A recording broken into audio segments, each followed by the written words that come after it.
This conference will now be recorded. Okay, there, that's better. Folks, just to say we missed the first part of this recording, but this is Mary Ann Langridge, and this is her first slide here with this is her first slide, and you can see who she is. Okay, thank you. Thank you, Betty. In addition to spirituality and sustainability, I also wanted to just put the concept of legacy in your mind. Legacy is something that people often think of as something that they have, right? What's my legacy going to be when I leave this earth? What impact will I have? How will I be remembered by others? But it's important to realize that you are a receiver of the legacy of those that have come before you as well. And I think that's relevant both from a spiritual and a sustainability perspective. We've inherited an earth that was left to us by our ancestors. We've inherited a sense of spirituality that was left to us from our ancestors. And all of that contributes to who we are and how we think, and to how we will leave things as well. So I just kind of wanted to ground everyone with those concepts before we dive into things in more detail. As Rush mentioned when he introduced me, I spent the last 25 years as an environmental consultant, and before that I spent a lot of time in academia. I taught at CU environmental planning, and I studied systems engineering at the University of Pennsylvania. And when I was studying these things 30 years ago at Penn, the Brundtland Commission had just recently come out with their definitions of sustainable development globally. And it was unfathomable to me that we weren't going to solve these problems. It just was a given, right? That's why I was in school. We were going to solve all of these challenges that we were having with the environment. And here we are 30 years later, and not only have we not solved them, some of them are getting worse. And it doesn't make sense, right? Why we've been studying these things. We've known for 30 years that climate's been changing, that human activities have had an impact on them. That there's places that don't have clean water, that don't have, clean air to breathe, that are running out of energy. And it's unclear why we haven't been able to solve them. And I believe that a big part of that reason is that we've broken things down. As scientists and engineers, which is the background that I've been working in for the last 30 years, it's kind of the divide and conquer mentality. Okay, we have a water problem. Let's dive into that water problem. We have an air problem. Let's dive into that air problem, or an energy problem. Let's address that. But when you put it all together, you're missing the whole sense of the environment. And when we separate them, not just along environmental lines, but we also separate them in terms of domains of knowledge. When I was an engineering student, I had one class in about 6 years of education on environmental economics, and that was an elective. It's one I chose to take. I don't think I had any classes on law. I had no classes on health, no classes on communications or religion. But all of those things are very relevant when you're trying to do problem solving. By separating the domains of knowledge, we also limit our ability to broaden our perspectives and to really enhance problem solving.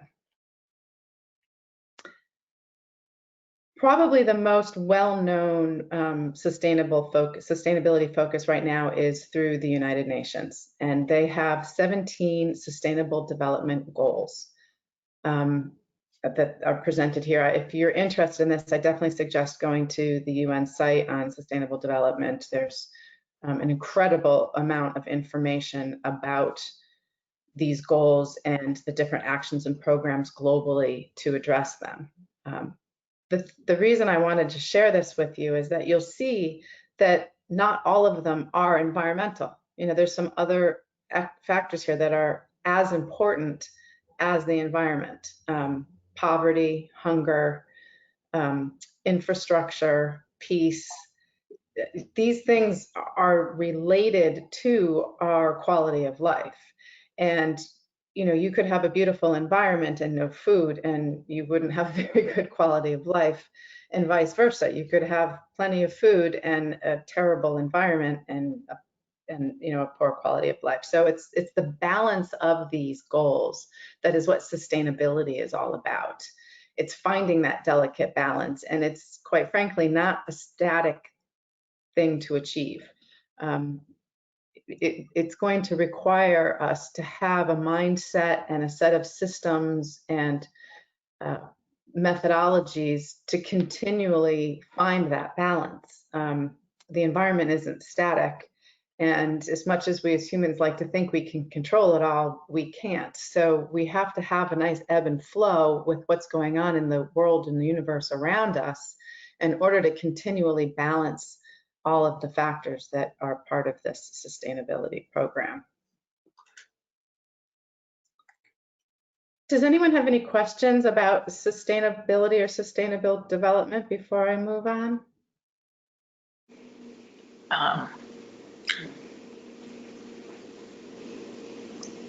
Okay, then I will continue. Wait 1 second. Sure. You don't have their mics on.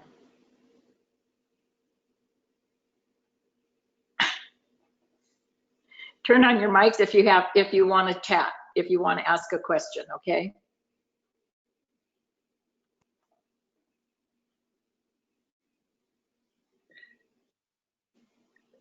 So, as I mentioned, I don't believe that we haven't solved these problems because we don't have the expertise or we don't have the money or the resources.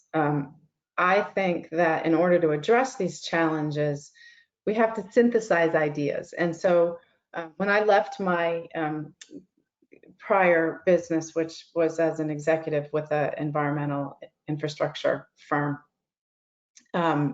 it was because I was finding too much comfort, if you will, by both of our government organizations and our private businesses in kind of staying in their silo. And what I believe needs to be done is to build teams of people who don't think alike. If you have a problem and you feel like there's a barrier, very often bringing someone in who's got a very different perspective on the world can help you realize that that barrier is only a limitation in your own mind. So what I am eager to do is help bring people together to create teams that together can take action and that will be merging both the different aspects of sustainability and different domains of expertise. And I also think it's important that it not be too analytical an approach. There's a lot of businesses right now, and this is, I think one of the very optimistic things. There's lots of very big businesses right now, including companies like Microsoft and Salesforce, that are really bringing to bear a lot of powerful technology and data. Bloomberg Environment is another group, the Gates Foundation. These are some very influential and powerful organizations, and they are highly analytical. They are going to be able to bring incredible power to looking at the data and explaining the situation based on that data. The solution, however, cannot only be technical, and I'll talk a little bit about that in a minute, but the solution has to be a merging of the data and the analysis with a deeper kind of heartfelt understanding of why it matters. And that's where the spiritual piece comes in. Unfortunately to me, part of the problem in the tone today, there were some climate talks in Madrid earlier this year, and you read about some of these programs and meetings in the paper, and it just feels combative. It feels almost like we're doomed. We should all be ashamed because we're not doing good enough. There's a lot of guilt and burden put on people, and with that comes a sense of hopelessness and powerlessness. It's very easy to become overwhelmed when you read about these things in the news. And so then you begin to think, well, where do I start, right? I care about the environment. What am I going to do? Should I put solar panels on my house? I'm recycling. Why is that not enough? I'm going to ride my bike every once in a while, or I'm going to buy an electric car. So everybody, it's getting thrown at them many ways that they themselves can do things to help, but it somehow never feels enough. So what do? I think you stop and you take a deep breath. And I'd like to actually pause for a moment right now for everyone to just, in your own space, just take one of those deep cleansing belly breaths. And then let it out. And imagine yourself in a beautiful place.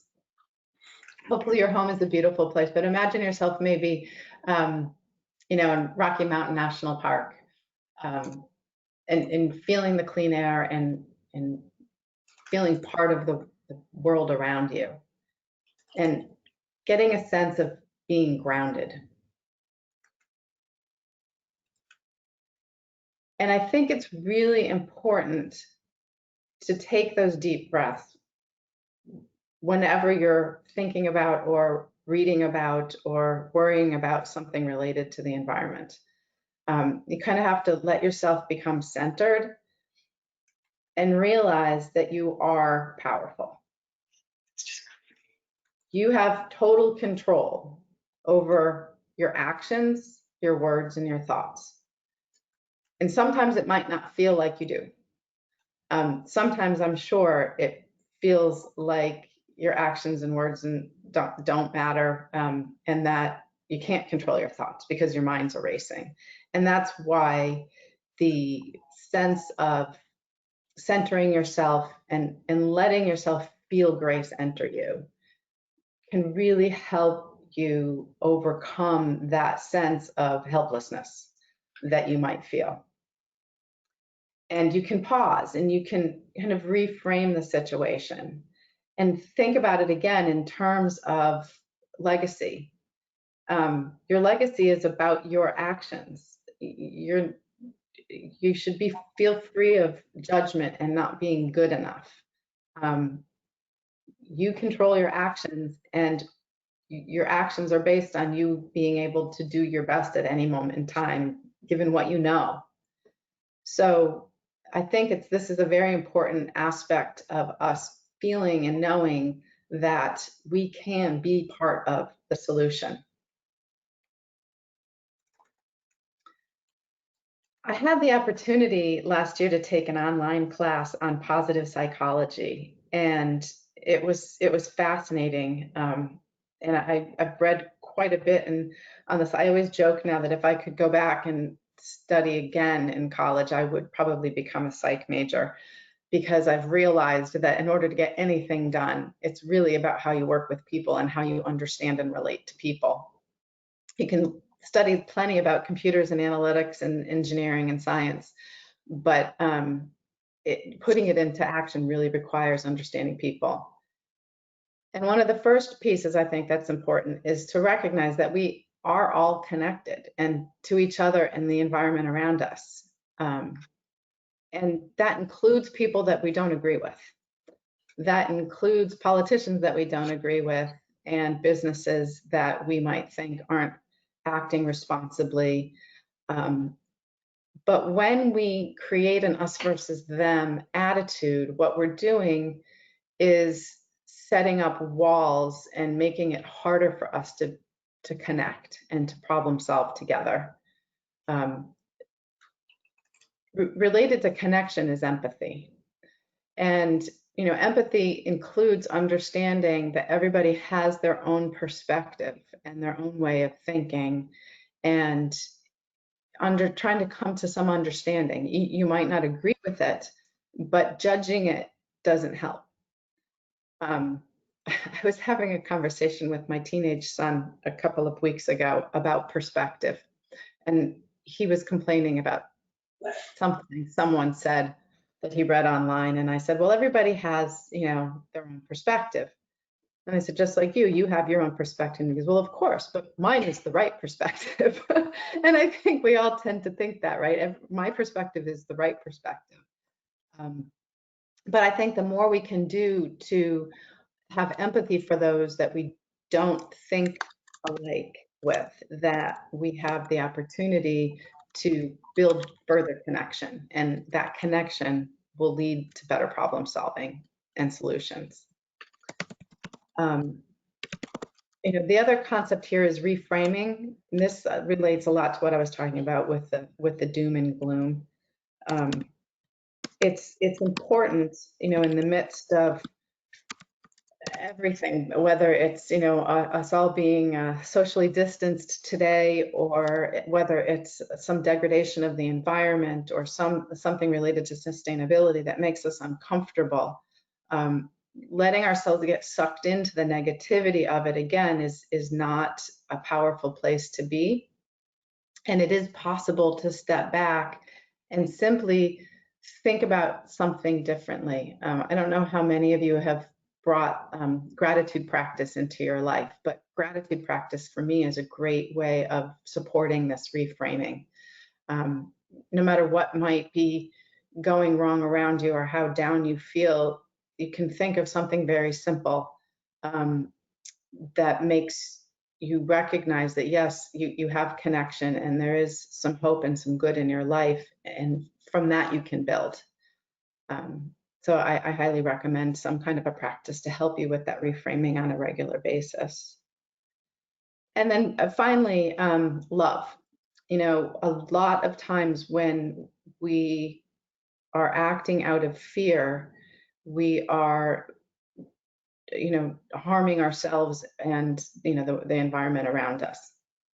So I think it's really important that we look for more love-oriented approaches instead of fear-based approaches. And there's a lot of very, very passionate people out there who are providing us with some very important data about the environment. But when we consume it and it's presented in a fearful way or guilt-based or judgment-based way, it throws up barriers. And I think it's important if each of us, when we have these conversations with other people, can come at it from more of a love and appreciation perspective than a fear-based perspective, then again, it's much easier to build connections with people from that point.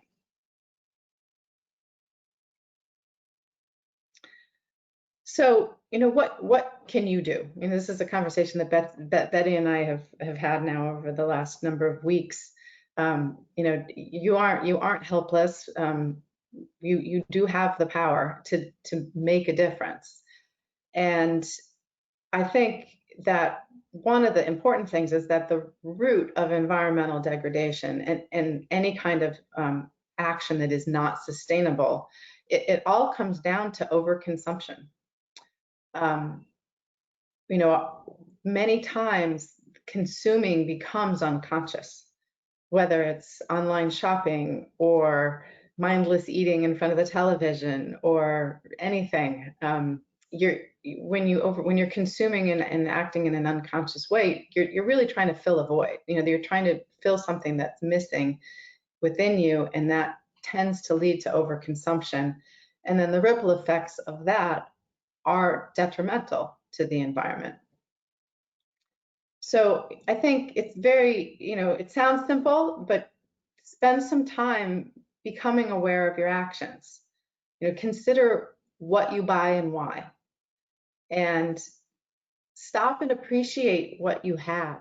I had the opportunity to do this. We recently relocated back to Denver from the East Coast last summer. And there was some life lesson that God was trying to teach me, because the movers, I think it took them 2 months to deliver our stuff. And, we got by, but it really made me realize that I could live for 2 months without all my stuff. I didn't need the 3 suitcases full of clothes and, you know, everything else that we had in that moving truck. You really can survive on quite a little, and I began to really appreciate some of the little things that I had. And so, you know, when you stop and appreciate what you have, you become less focused on what else you need. And I think that when you do that, you are, you know, finding grace in yourself.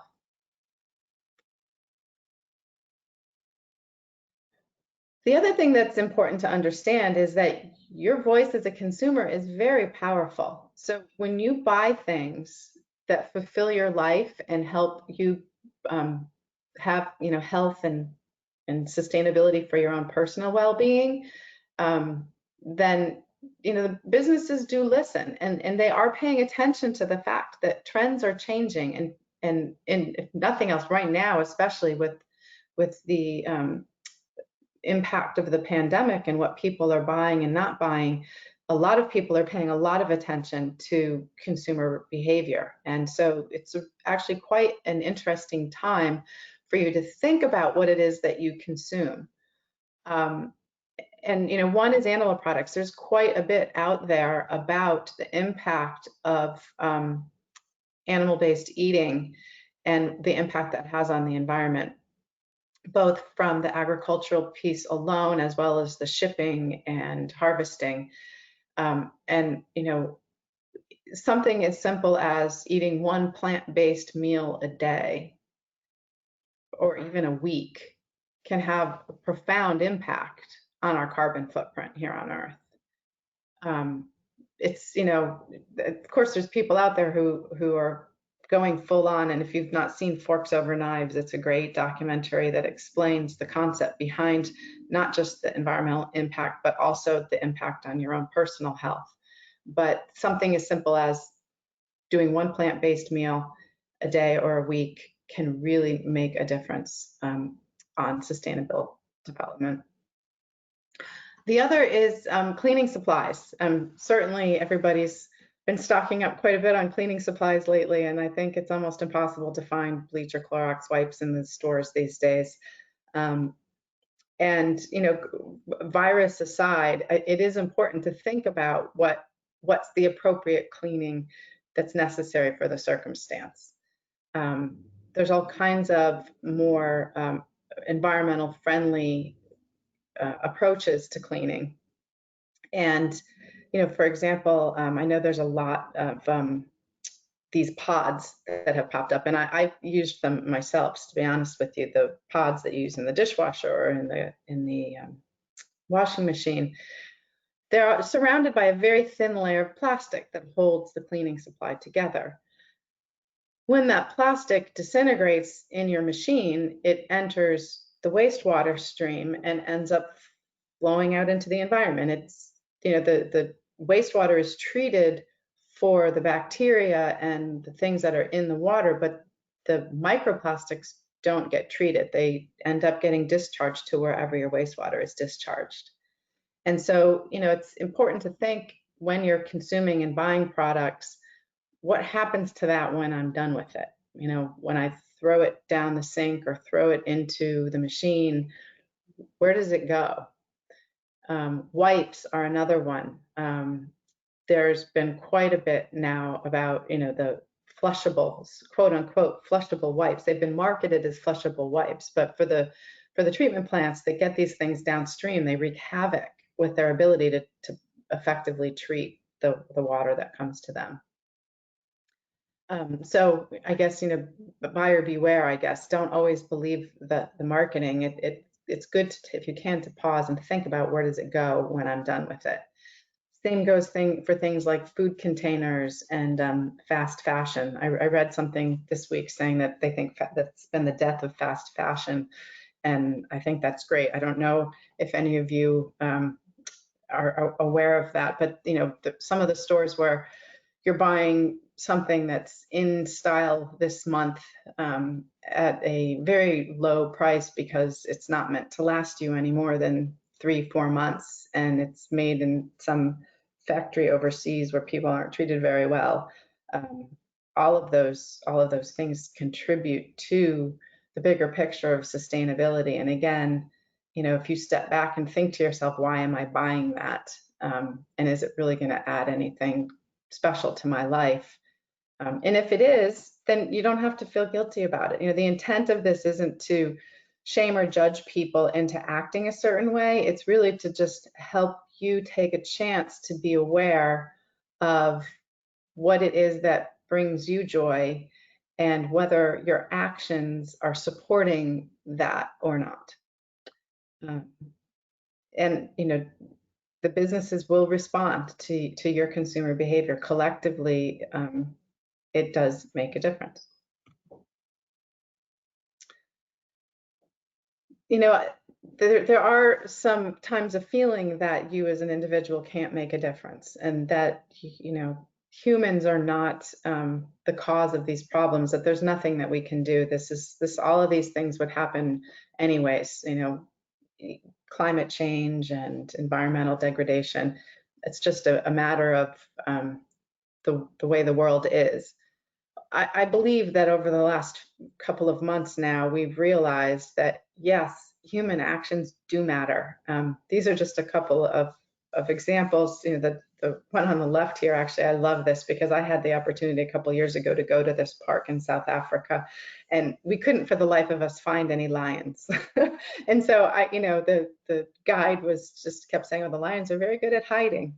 Well, when the humans aren't looking for them anymore, the lions are perfectly happy to come out and explore and sleep in the middle of the road. Our actions do matter. And the slide on the right rather, is the city of LA. There's LA on a smoggy day, and there's LA now, that nobody is on the roads. So it's really important to think about, recognize rather, that yes, human actions do make a difference.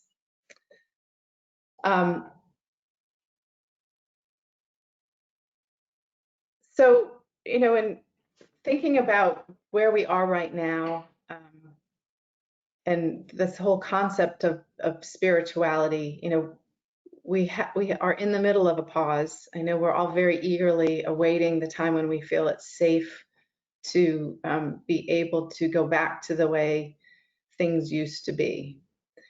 And I think it's a good time to think about what it is that we really are missing. Are you missing the way things used to be, or are there specific things that you're missing about the way things used to be? I miss being able to give people hugs. I've had the opportunity to see some friends from a distance over the last month, and it breaks my heart to not be able to run over and give them a hug. Or to shake someone's hand when you're meeting them for the first time. Walking around with masks all the time, it's even hard to really see a smile. You can see maybe a little bit of it in the glint in someone's eyes, but missing seeing smiles. And just being able to linger outside and enjoy a view. To me, those are the things that I'm missing. And I think when we can have those things again, it's important that we not take them for granted, because I know that I personally did take these things for granted. And I will do my best to savor those experiences moving forward. Many people with their time at home have discovered things or rediscovered things that they have loved. Cooking, comfortable clothes, pets. Time that you may have in your day that you would have spent commuting before. And just think to yourself, when things reopen, are you going to keep time for those things that you've found comfort in? And don't let yourself get too caught up, I guess, in the restart, whenever that comes, to forget about those things that brought you comfort and joy during this time.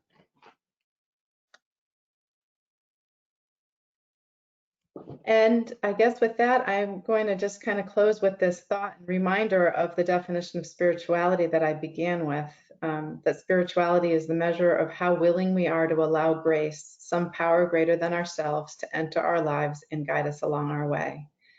And when you do that, remember that with grace comes some of the miracles of the environment, that we are really so blessed to be sharing this earth. Thank you very much, and I'm happy to answer any questions that you have. So Rush had a question. He wondered if you had any thoughts or advice about the electronics in its relationship to sustainability. That's a really good question, Russ. Are you talking about the physical devices themselves? Yeah, the things that we purchased. I mean, we all are right now getting a lot of joy out of being able to connect with these electronic devices and watch movies. Well, anyway, do you have any advice about how we could be more thoughtful about our purchases and use of those devices? Yeah, I think that there's a couple pieces to that. I think they're powerful. I think they're very powerful, these devices, and I think that some makers of certain devices, maybe I won't name any by name because it probably is true for many of them, are not designing some of these electronic devices for longevity. I think many people will find that, you may feel like your computer or your phone or your iPad has a very limited life to it, much shorter maybe than you would like it to be, because technology is changing so fast. And I think it would be great if we as consumers could raise our voices to let these businesses know that that's not okay. Many of these technology companies do have technology, either trade-in policies or recycling programs. And so I would say that if you do shop for new devices, do whatever you can to make sure your device that you're not going to be using anymore is recycled. But in terms of what you were saying, Rush, with connecting with people and watching different kinds of videos and all of that online, I think it's great. It would be great to use some of that time to have conversations about sustainability in the environment, to consume videos and content that educate you or that inspire you. I think that when we can't experience some of these things in person right now, there is quite a bit you can do to remind your brain and to have yourself have at least a little bit of that experience of appreciating the environment. On the extreme side, again, like I said, I have teenagers, and I've done a lot of work myself in augmented and virtual reality. You can use technology in some pretty amazing ways to trick your brain into thinking that you're in a place that you're not. And I think if you do that in a positive way, then it can be very beneficial.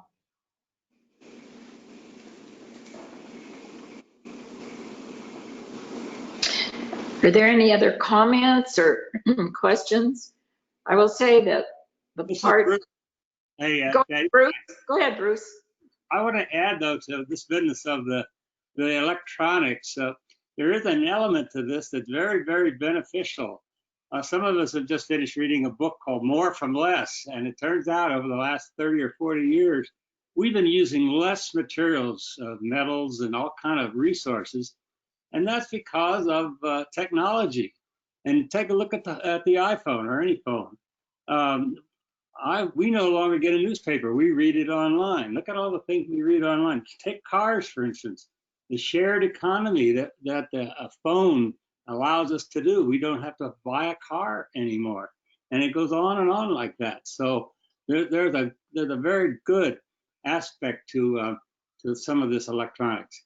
And of course, we have our recycle project at church, but I don't want to even get into that. I'm just saying that the technology and innovations can be very, very beneficial to the environment. I agree. Rob Henderson, is this you or your wife? This is me. This is Okay. Bob. This is Bob. Okay, he says the 800-pound gorilla in the closet is the unrestrained reproduction of the Homo sapien species of animals. Our species has only nature itself as a predator that can limit the overpopulation that places nature out of balance. I don't know if you're able to read this too, Marianne. Yeah, I can see. Yes, I can see it now. Yeah. Environmental degradation, the extinction of other species are two examples of human overpopulation.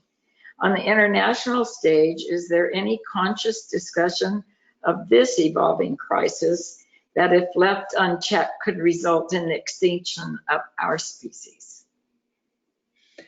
There are. I think one of the most powerful is from the Gates Foundation. And there is recognition also by the UN and their sustainable development work that the education of women is a critical element in addressing all of these things. In places where women are delegated to have, the sole purpose is to have children and to, carry water to the camp.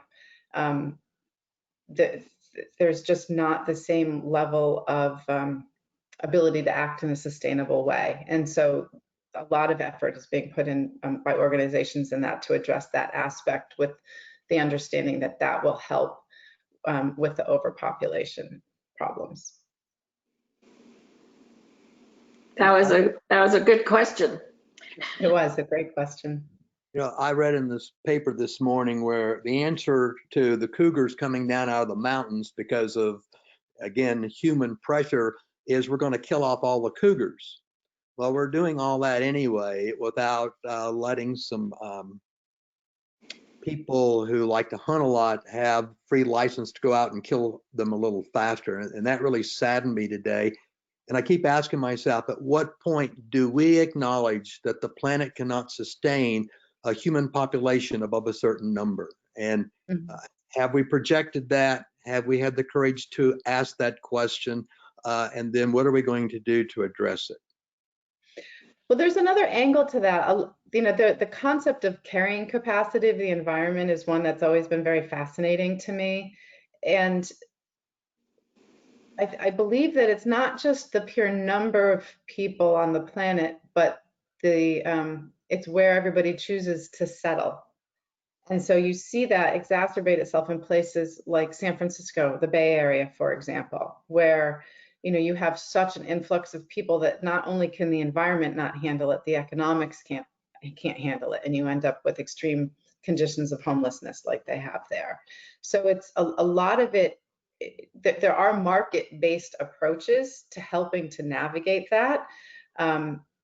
It requires certain kinds of policies, both social and economic policies, that, quite frankly, people are scared of or they don't want to talk about. There's a lot of subsidies in place right now for life as it is. And those subsidies have unfortunate impacts on the environment and sustainability. And I think that if we can get to a point where we can think about putting in new ways of thinking about these policies, it can have a great impact on the carrying capacity of our communities. Okay, and then Jefferson has asked, would you clearly define vegetarian-based meal, please? Sure. So the term that I've heard is plant-based. So it means that you are consuming things like beans and lentils and rice. I myself did a little bit of a experiment with this, and once you go out and you buy all the spices and seasonings and things that go with some of these recipes, there's actually some amazingly delicious things that you can create, and you don't even really miss some of the meat that's in there. And I guess my mother was telling me yesterday that she was complaining that the price of meat is getting high, and I said I don't know. I rarely eat it anymore. I personally love fish, but it is really kind of enjoyable to come up with some creative new meal choices. So one plant-based meal a day, you're saying, rather than animal-based. Exactly. Yeah. So no dairy, no eggs, no meat. And if we do that, then we, chances are, don't want as much of the other meat-based and dairy-based.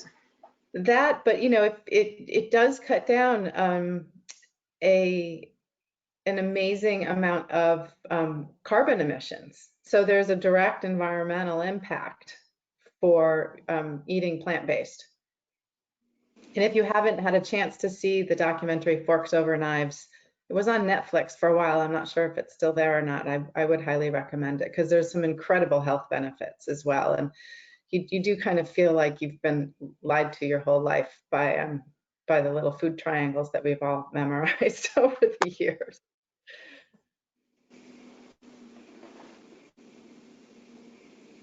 One part that really spoke to me of this presentation was the legacy part.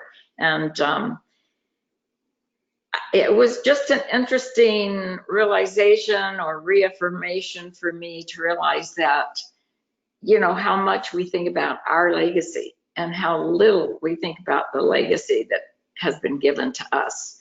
And if you think about the legacy given to us, it humbles you, really.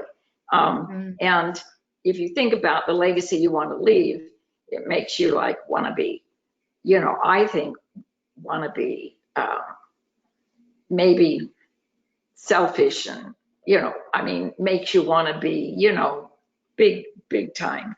Whereas if you think about what we've been given, then to give it, continue giving it, and continue giving it for our children, that's the legacy, I believe. The one that started and needs to keep going. Not some brand new one that means my name will be there for the rest of, you know, eternity. That's a great point. You know, one of the things that comes to mind to me when you were describing that, Betty, and I think it's a beautiful way you described it with it being humbling.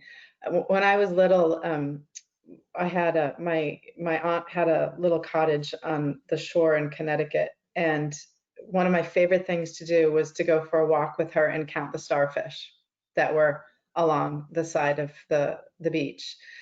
And I don't remember the last time I went to the beach and could show my children a starfish. Yeah, that's right. Deborah has mentioned a good book for cookbook by Mark Hyman called What the Heck Should I Eat? And he recommends eating the rainbow, which is colorful vegetables and only 25% animal. I'll have to check that out. Thank you, Deborah. That sounds interesting.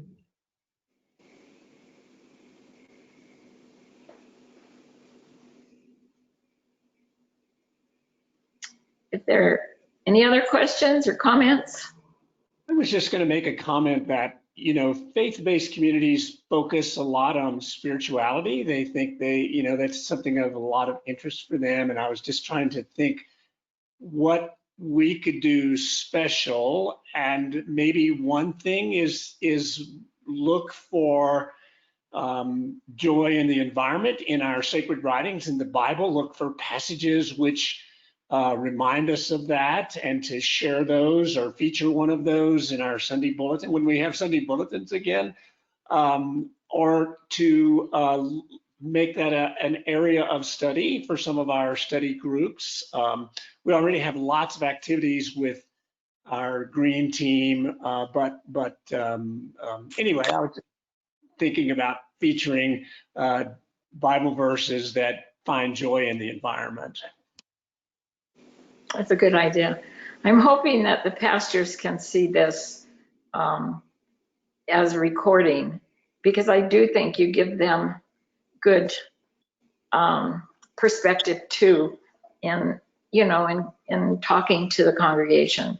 And also, yeah, I mean, I believe that it's a positive message, and it makes me want to get more involved and read more and understand more, without feeling so guilty about it being overwhelming, which is, I think, why I've not been more involved before. Well, you know, one of the reasons I picked the photo I did for the last slide with the honeybee on the flower, is that sometimes it's as simple as appreciating the miracles of nature that God has given us. It's one thing to hear that, you know, that honeybees are becoming extinct and feeling like, well, what am I supposed to do about that? And it's another to be able to stop when you see one and observe it and appreciate that in a very spiritual way.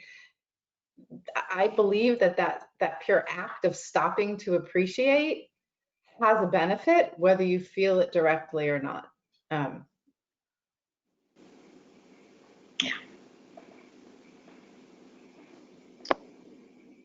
And if I could mention, I love the line in which you said everyone is really trying to do their best, and that we need to try to find commonality in solving problems with those we don't necessarily agree with.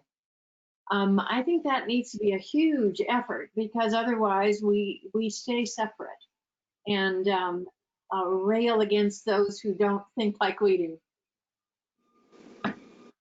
You know, it's definitely easier said than done sometimes, but I think it does. It can go a really long way. I've done a lot of facilitation work in my past, and I found that when you listen to people and then reconstruct the story, people are saying more similar than they're saying different, but the different stuff is what your brain is paying attention to. If you can reframe it and think about, well, what did they say that I agree with, or what did they say similar to me? There's almost always some similarities, and you can build on the similarities as opposed to getting divided by the differences. Yeah, that's well put. Okay, before we lose everybody, there's a link that you also had provided, and I know it's been provided in the church newsletters or whatever they send out. But can you tell us again what that is, or can you share it, Marianne, the 76 ways? Do you remember? You know what, I will have to share it. I will have to send it to you to share again. I don't have it at my fingertips right now. Okay. Okay, I have it too, so you don't have to, but it has Okay. been, look for it though, because it's 76 different ways that you can do things that obviously there's going to be some of them that you want to do, and you may not have thought of. Yeah, and I think there's a few lists like that out there, and I think the important thing is to not get overwhelmed by the 76, but like you were saying, Yeah. Kathy, just think of it, well, if there's 76, then there's at least one in there Yeah. that will make sense for me, and pick that one instead of feeling overwhelmed by having to do 76 things differently. Okay, Rush, or what? Oh, yeah, email blast yesterday. Now that you've moved back to Denver, we would love to have you visit our church and worship with us sometime, you and your family. So it'd be great to hear from you again. So this has been delightful. Really thank you for doing this. And I think you are actually residing in the Boston area this morning. Is that correct? Right, yes, right now I'm here with some family members. Yeah, we're sheltering in place here on the East Coast with my daughter who's recovering from an illness. So we're looking forward to coming back to the Rocky Mountain area. Well, this has been fantastic. We will post on the church website the link to the recording. My sincere apologies, it got started a little bit late. A reminder, no adult forum next week, but the following week we have adult forum, and it's on living with the COVID. Dr. Henderson. Bob, do you want to give a preview about your presentation 2 weeks from today?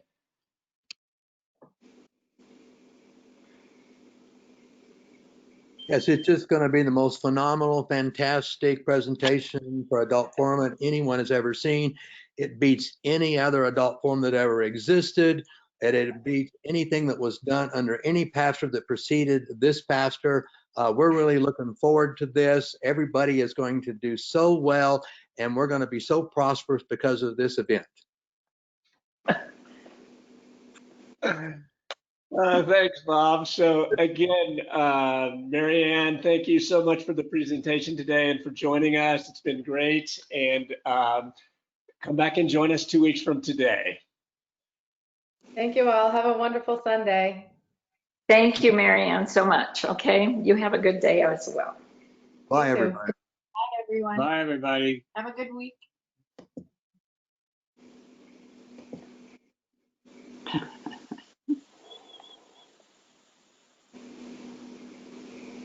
Don't know what happened to Harry. He was